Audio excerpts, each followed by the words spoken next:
One of the most exciting wins of the weekend, if not the most exciting, was Port Adelaide. I was there, and this was a game where they just came out, they bashed them up, they steamrolled them, and they changed styles. They kicked short when the ball was dry, and in the second half they kicked it long, just won the territory.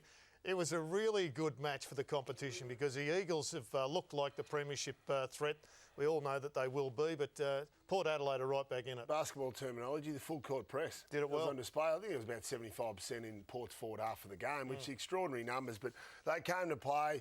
Yeah, just have a look at their look at it. They bashed up the Eagles, so the numbers are clear for all to see. Ground ball's a bit of an issue for the Eagles. We'll talk about that in a minute.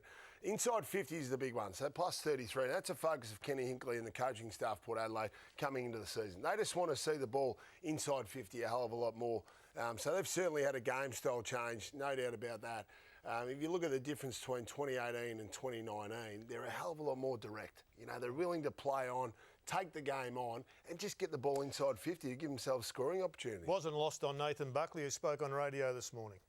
I'll have to have a closer look at that game, clearly, and I think the competition will, with the way that Port Adelaide were able to dominate the premiers of last year. And West Coast have relied on being able to control the footy, and they definitely weren't able to do that as much. And I think it started in the contest. So let me just make this one point on the West Coast Eagles. It's easy to say you've just got to play the full court press, but that was a group who I think had suffered for the first time a little bit of the premiership hangover, or the little bit of the not as hungry and as manic as they will need to be if they are to challenge again. And if you want to, it doesn't matter what style you got. If your midfield gets dominated like they did, then you're going to struggle. Their tackle pressure and stuff around the ball, as illustrated by those stats, was amazing. That was the best performance of the weekend in terms of playing a final style football. They obliterated the Eagles around the contest, and I thought they were super impressive.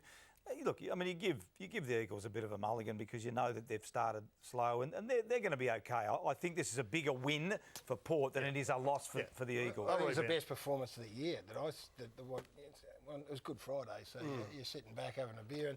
But I think you take a bit away. I think they jumped the West Coast. They jumped them with their ferocity and their willingness to go at all costs, and I reckon I put them on the back foot from the word go, and we take nothing away from them. Kenny Hinkley flagged this pre-season. He said, this is the way we want to play. We can't be conservative. We can't be this. And to say it is one thing.